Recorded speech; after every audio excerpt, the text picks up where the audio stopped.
Ya, Assalamualaikum warahmatullahi wabarakatuh. Kembali lagi pada video tutorial untuk menggunakan aplikasi Jahir versi 6.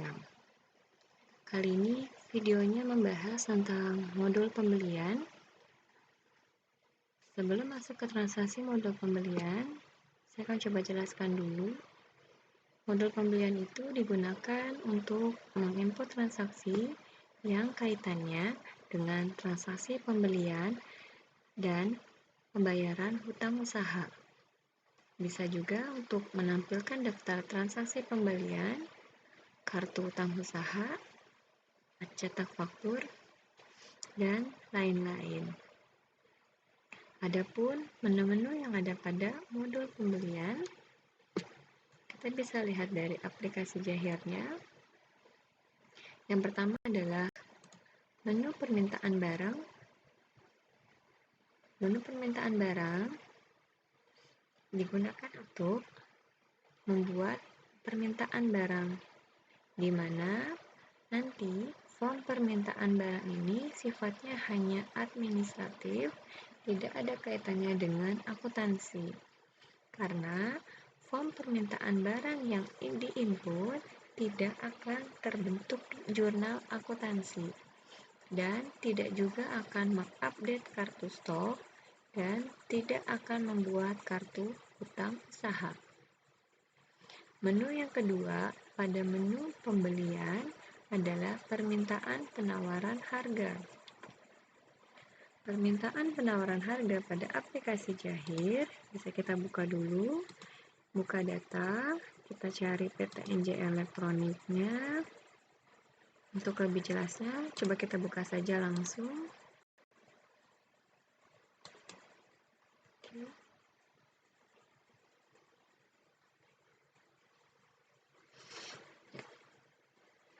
Di modul pembelian, ada banyak ya. Ada 11, 1, 2, 3, 4, 5, 6, 7, 8, 9, 10, 11. Tadi permintaan barang. Sifatnya hanya administratif, hanya untuk mencatat. Yang kedua, penawaran harga.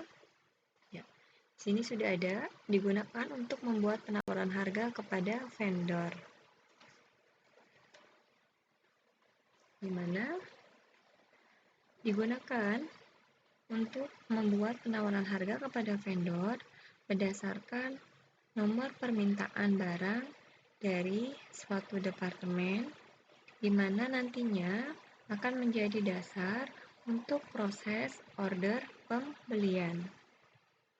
Form permintaan penawaran harga sifatnya sama seperti permintaan barang, yaitu hanya bersifat administratif, tidak ada kaitannya dengan akuntansi, karena form yang diinput dalam permintaan penawaran harga tidak akan membentuk jurnal akuntansi, tidak akan mengupdate kartu stok, dan tidak akan membuat sebuah kartu hutang usaha. Menu yang ketiga yaitu order pembelian. Order pembelian digunakan untuk membuat order pembelian untuk vendor. Setelah dilakukan proses penawaran harga dan diterima dan di-ACC atau disetujui oleh vendor, maka bagian pembelian dapat menginput order pembelian atau pemesanan pembelian melalui form order pembelian ini. Form order pembelian sama seperti permintaan barang, penawaran harga, yaitu bersifat hanya administratif. Tidak ada kaitannya dengan akuntansi, karena tidak akan membentuk jurnal akuntansi, tidak akan mengupdate kartu stok, dan tidak akan membuat kartu hutang usaha. Menu yang keempat yaitu pengiriman barang. Proses pengiriman barang dilakukan jika sudah menginput proses order pembelian di ACC oleh vendor, maka vendor nanti akan mengirimkan barang dan Jika sudah diterima, maka pengiriman barang form ini digunakan untuk mencatat penerimaan barang dari vendor. Selanjutnya, yaitu menu penerimaan barang. Fungsinya atau digunakan untuk membuat invoice pembelian atau mencatat penerimaan barang dari vendor.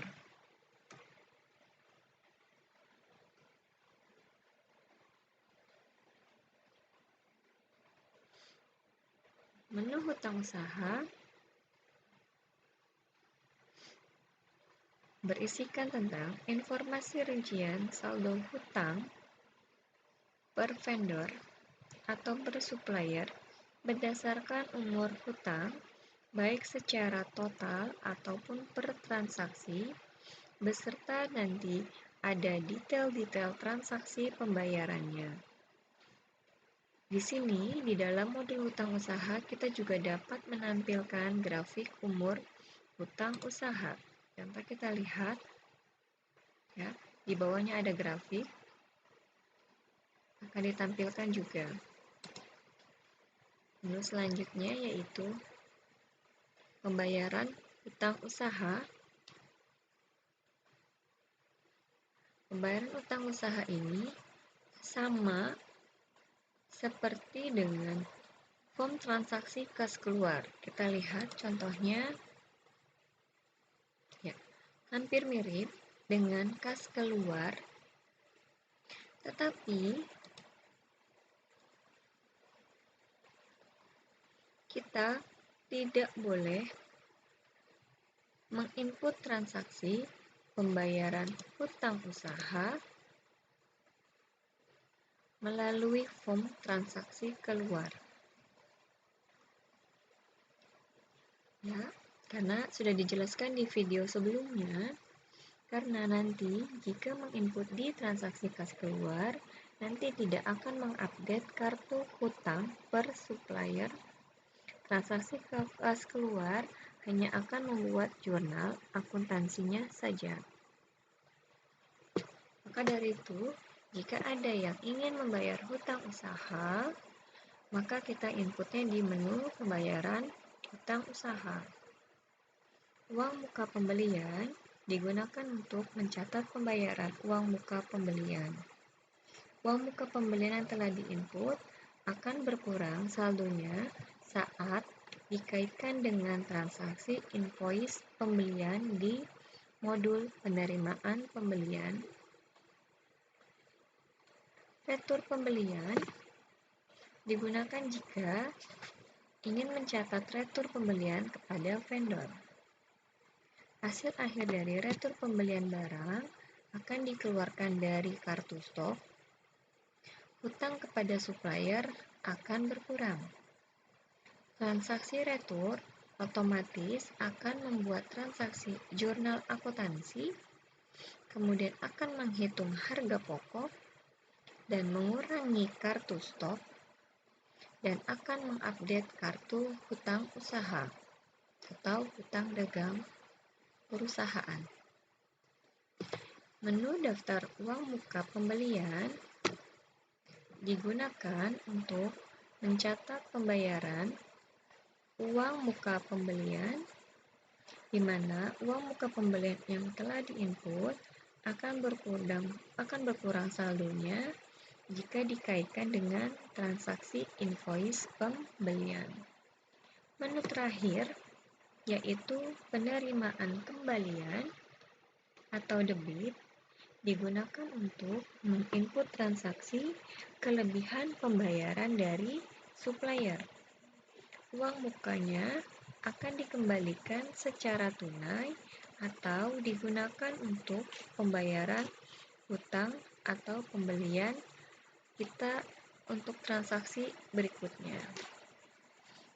Untuk lebih jelasnya, maka kita langsung praktekkan saja pada transaksi.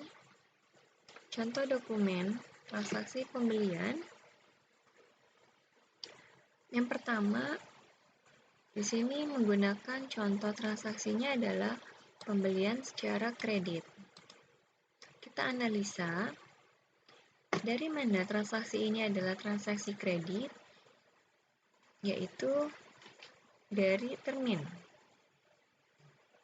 Termin yang digunakan adalah 2/10 N/30, yang artinya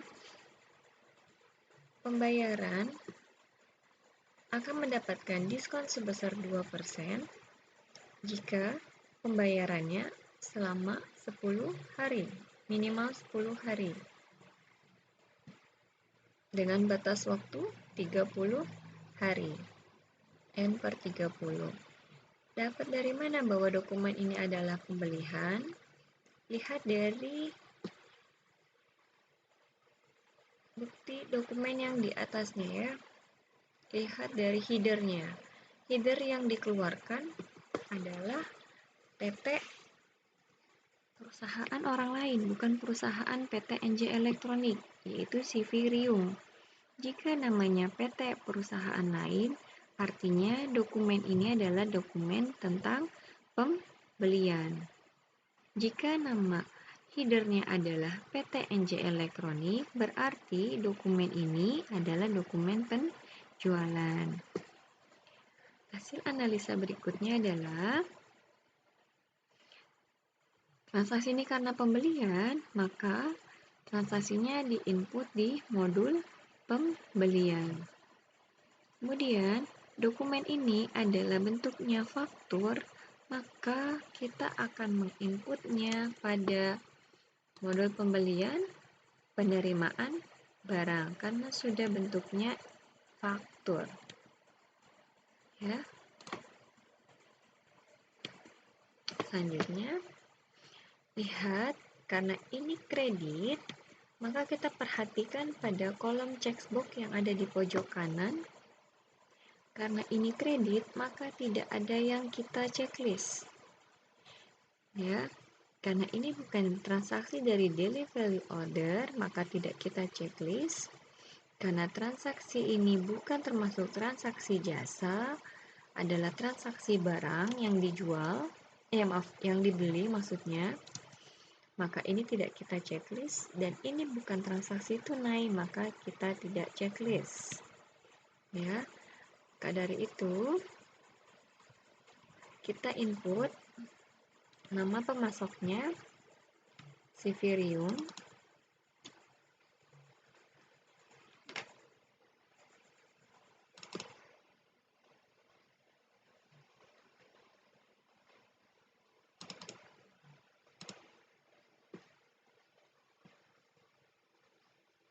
PE.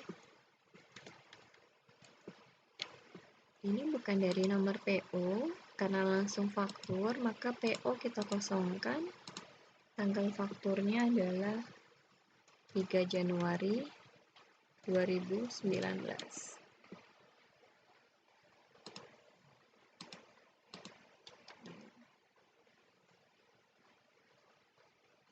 Oke, kita coba input dulu. Nomor barangnya tadi adalah BA006. Kita pilih. Otomatis deskripsi barangnya sudah tampil, satuannya sudah tampil. Yang diterima di soal adalah kuantitinya sebesar 6, diinput di kolom diterima. Di ordernya tidak ada, maka kita kosongkan. Harga yang dibeli adalah 375.000. Tidak ada diskon, maka kita kosongkan. Total otomatis akan terhitung dari harga dikali dengan jumlah. Pajak, ini ada total pajak, maka pajak kita pilih menjadi PPN. Oke, selanjutnya tanggal pengiriman 4 Januari, maka kita rubah menjadi 4 Januari 2019. Bagian pembeliannya Muhammad Ridwan. Terminnya Di sini 2/10 N per 30, artinya hari diskon adalah 10 hari, batas maksimal, hari jatuh temponya adalah maksimalnya 30 hari, diskon awal yang didapat adalah 2%. 2, denda tidak ada, maka kita kosongkan. Kita klik OK. Jadi 2/10 M per 30, format terminnya adalah seperti ini. Hari diskon 10, hari jatuh tempo 30, diskon awal 2%, denda keterlambatan 0%. Saat diklik OK, maka tampilannya sama persis seperti yang ada di soal 2/10. Oke. Sudah, tidak ada biaya-biaya lain, maka kita kosongkan. Tidak ada uang muka, maka kita kosongkan.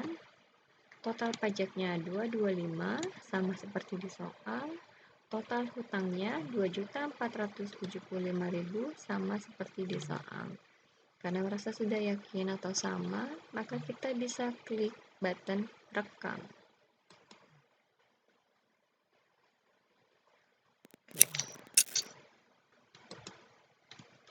Itu adalah dokumen 1.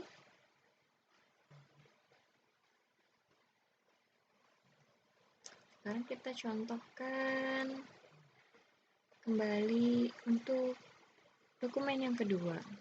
Masih sama di modul pembelian, tapi katanya secara tunai. Kita lihat kembali, dari mana dokumen ini adalah termasuk dokumen pembelian. Lihat di headernya, yang mengeluarkan dokumen ini adalah PT Sinar Jaya, yang artinya dokumen ini adalah dokumen tentang pembelian, berarti diinput di modul pembelian. Kemudian, tahu dari mana bahwa ini adalah tunai? Lihat di termin. Terminnya adalah COD, yang artinya cash on delivery. Cash on delivery yang artinya pembelian tersebut dilakukan secara tunai. Ya. Kemudian, karena ini sudah faktur, bukan lagi yang namanya PO, maka di inputnya di menu penerimaan barang, kita klik button tambah. Lihat, kita analisa ya, ini tunai, maka kolom checkbox yang ada di pojok kanan, tunainya kita checklist. Biasa tidak kita checklist karena yang kita beli adalah bentuknya barang atau yang sudah di-input di modul persediaan. Maka jasa tidak kita checklist. Nama pemasok kita isi, tadi adalah PT Sinar Jaya.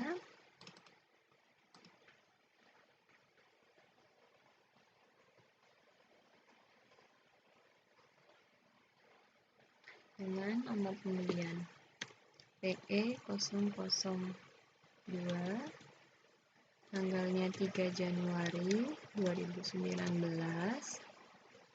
dengan kode barangnya yang dibeli adalah BA04, yang diterima kuantitinya sebanyak 15, harga yang dibeli adalah 250.000,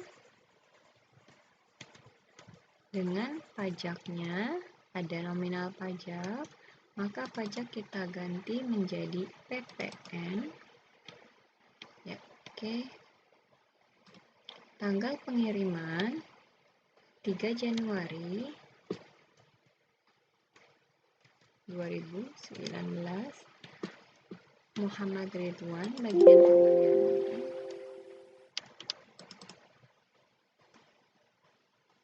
Oke, di sini nominalnya kita pastikan bahwa sudah sama 4.125.000. 4.125.000. Ya, sudah sama. Tidak ada biaya-biaya lain, maka biaya lainnya tetap 0. Biaya-biaya lain ini bisa kita gunakan. Contoh ada tambahan di transaksi tersebut, biaya angkut atau biaya parkir atau biaya tol itu bisa diinput di kolom biaya-biaya lain ya. Karena di contoh dokumen kedua tidak ada biaya lain, maka biaya lainnya tetap kita kosongkan.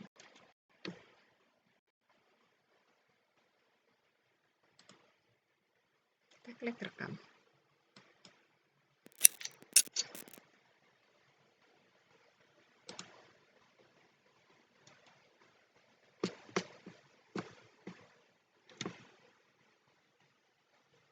Ya, dokumen kedua sudah.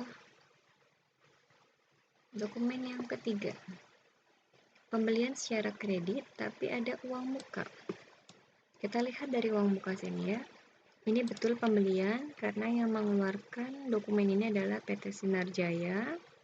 Kemudian ini adalah di modul pembelian faktur, berarti inputnya di penerimaan barang.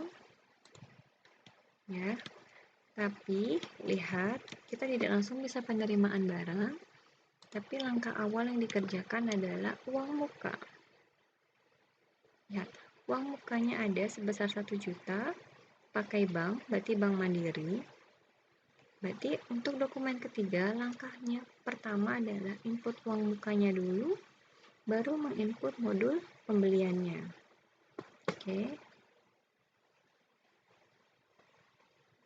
Nah, ini kredit karena di sini ada termin 2/10N/30, maka transaksi nanti tidak ada yang kita checklist ya, karena transaksinya adalah transaksi secara kredit. Oke, kita input dokumen ketiga, uang muka. Uang muka pembelian, kita klik tambah data. Akunnya yang digunakan untuk uang muka tadi adalah Bank Mandiri ya. Oke. Vendornya, transaksi ini adalah transaksi PT Sinar Jaya. Ini dia akan connect ya, atau terkoneksi. Jika PT vendornya tidak dipilih, maka uang mukanya tidak akan tampil.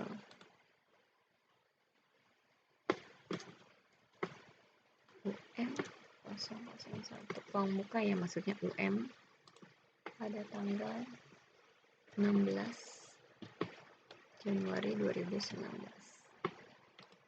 Oke, kita sudah rekam.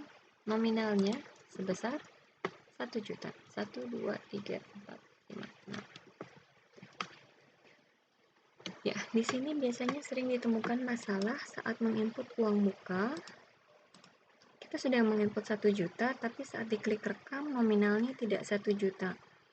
Pastikan bahwa settingan format pada sistem regionnya sudah English United States ya. Oke, uang muka sudah, maka tinggal penerimaan barangnya kita input sesuai yang ada pada dokumen 3. Oke, kita pilih Sinar Jaya.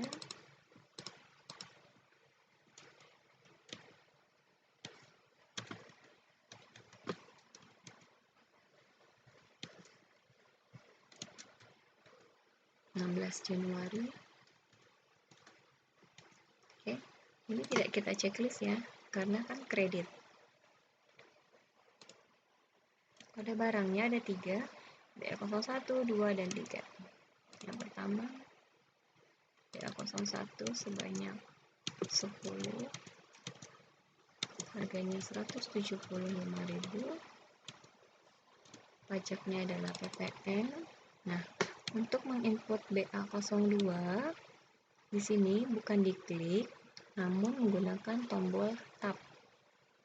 Oke, di job ini kita tab, otomatis kursornya akan ke bawah. Maka kita pilih barang selanjutnya, yaitu BA02. Sama nominalnya 10 sebesar 225.000.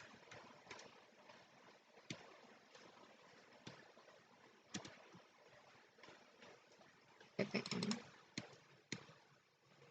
Yang ketiga, BA03 diterimanya sebanyak 5.120 dengan PPN. Oke, tanggalnya 16 Januari.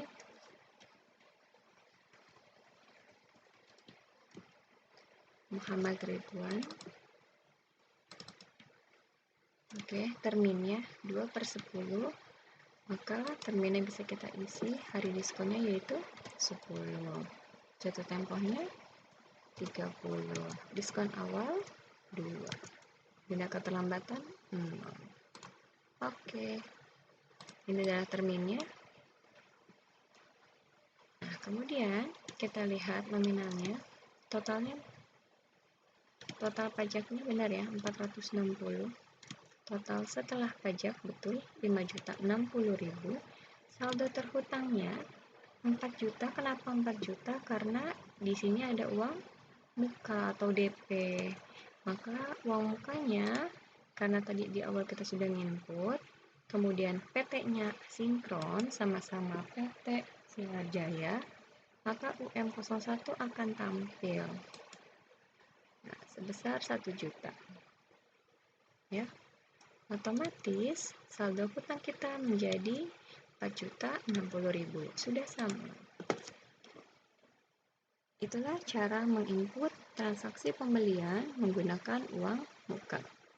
Kalau sudah, kita klik rekam. Kita coba lihat dulu. 2000, salah ya saya, maaf ya. 2019. Oke. Saya salah tahun. Sudah. Kita klik rekam. Maka kalau seandainya periode yang kita input tidak sesuai dengan periode yang kita gunakan di Jahir, akan tampil masalah seperti tadi. Oke, karena sudah sesuai, maka klik rekam, tidak ada masalah. Artinya dokumen ketiga kita sudah berhasil di input. Ingin melihat, bisa melihat di daftar data. Ya, ini adalah 3 transaksi tadi yang sudah kita inputkan ya.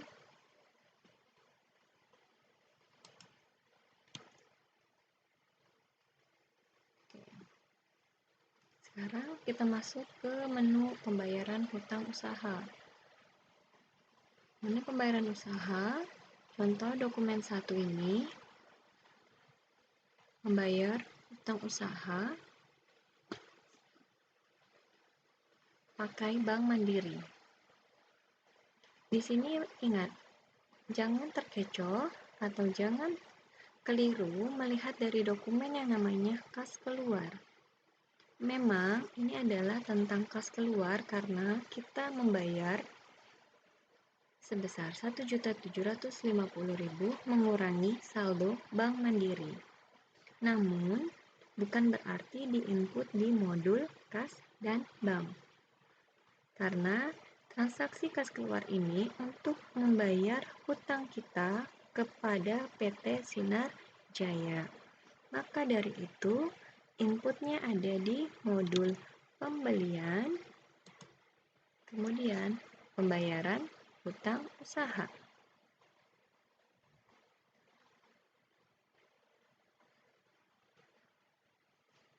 Ya, kita klik tambah.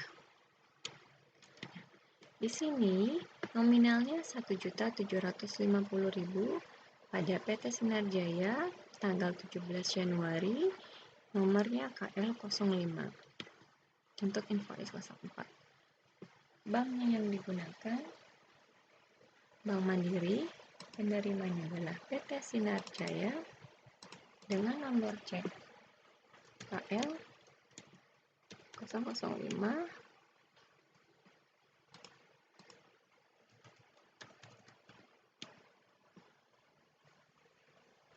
tanggal 17 Januari.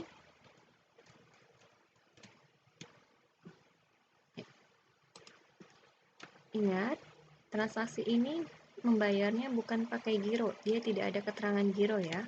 maka ini jangan di checklist. Nomor invoice-nya tadi di keterangan membayar invoice 04, maka kita pilih ada 2, jangan sampai salah pilih ya.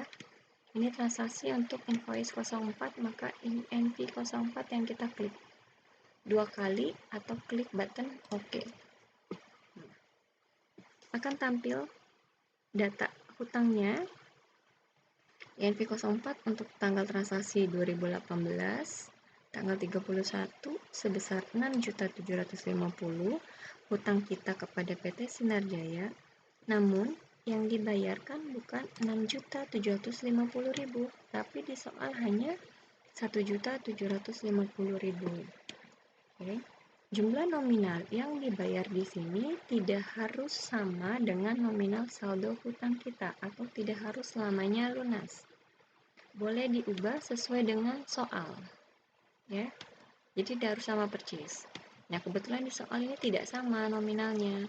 Maka jumlah dibayar kita hapus aja, kita edit sesuai yang ada di soal 1.750.000. Oke, sebesarnya. Sudah, kalau merasa sudah diklik sebesar, nominalnya sama, maka kita klik button rekam.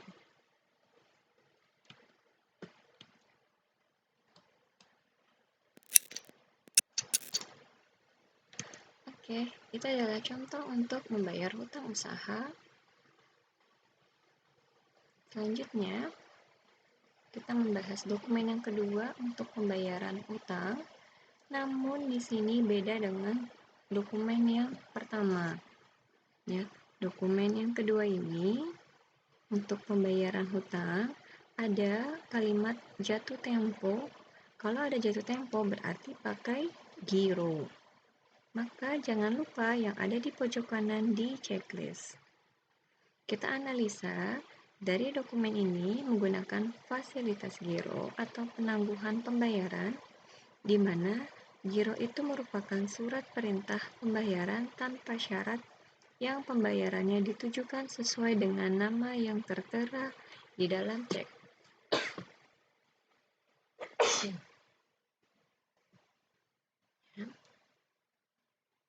Pembayaran hutang dagang kepada pemasok yaitu kepada CV Riung Ramai berdasarkan nomor invoice-nya INV 05. Transaksi karena pakai giro, maka transaksi yang diinput belum bisa menghasilkan jurnal. Hanya baru ada transaksi pencatatan giro keluar yang ada di daftar menu daftar giro keluar. Ya.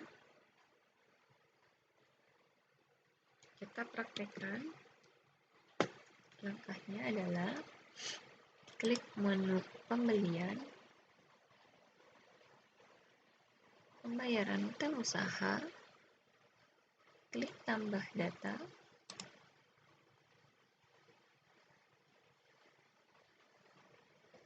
oke. Ingat, ini pakai giro transaksinya, maka giro kita checklist, baru kita input datanya. Karena akunnya menggunakan Bank Mandiri, maka kita pilih Bank Mandiri. Penerimanya adalah CV Riung Ramai dengan nomor transaksinya KL 006 pada tanggal 21/2019 dengan nomor invoice-nya INV 05.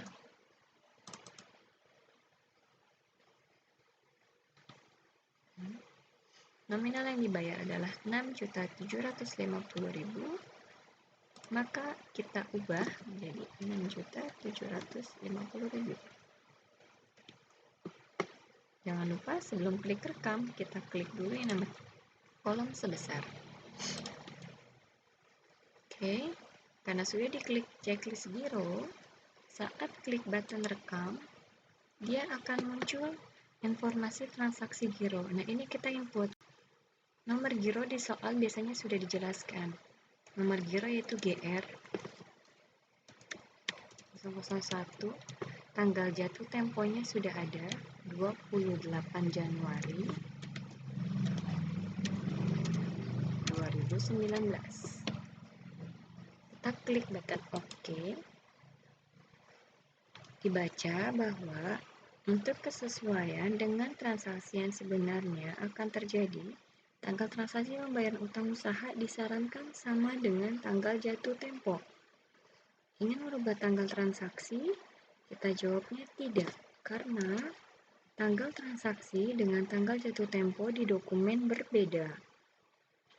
Tanggal transaksi 21, tanggal jatuh tempo giro 28. Maka dari itu kita jawabnya button tidak. Ini kita klik OK saja. Ini hanya sebuah informasi.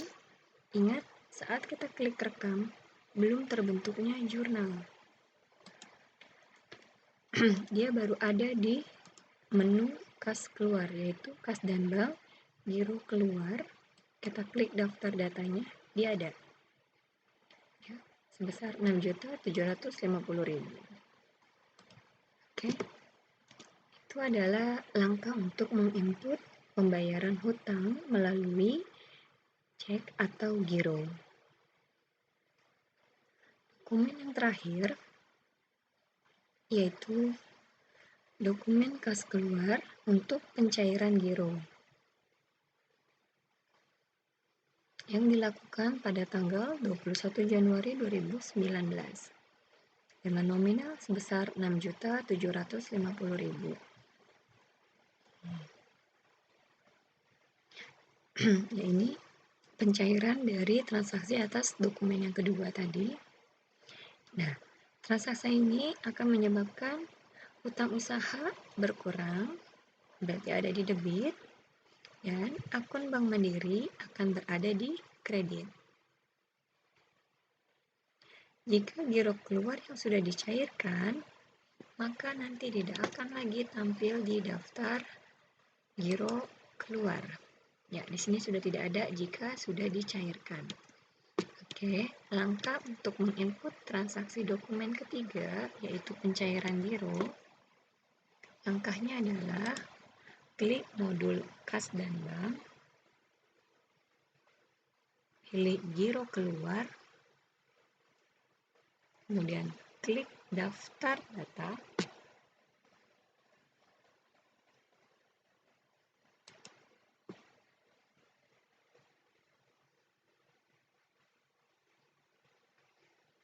oke, akan tampil menu giro keluar ini. Kebetulan ada satu data, hanya ada satu data, maka kita bisa pilih ini transaksinya, kita klik biar dia tersorot ya ke blok. Kemudian cara mencairkannya sudah di blok. Di button bawah ada namanya giro cair, maka kita klik giro cairnya. Ini kita hanya klik OK saja, hanya informasi. Nah, yang dilakukan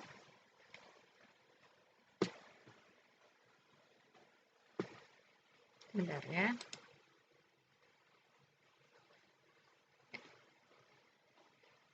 Ya, cair tadi ya, udah selesai.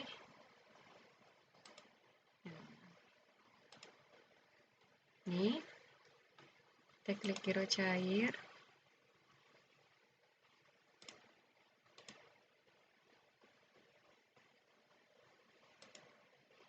Nah, datanya akan tampil, nominalnya sama, 6.750.000. Namun yang kita ubah saat pencairan hanyalah tanggalnya saja. Tanggalnya kita rubah menjadi tanggal 28 Januari.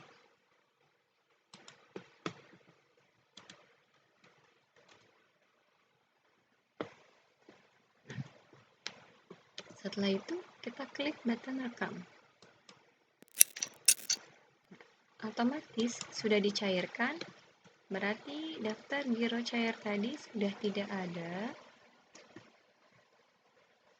Ya. Namun dia sudah masuk ke laporan atau ke akun, ada di menu laporan, laporan pembelian. Oke, kita pilih jurnal pembelian. dari 1 sampai 31, klik OK. Ya, ini adalah transaksi pembelian tadi. Ada 3 transaksi pembeliannya ya.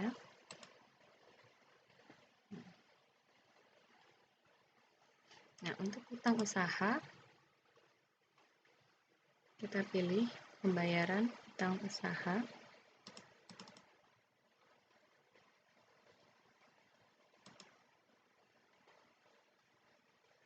Ya. Betul, ada 3 transaksi pembayaran tadi ya.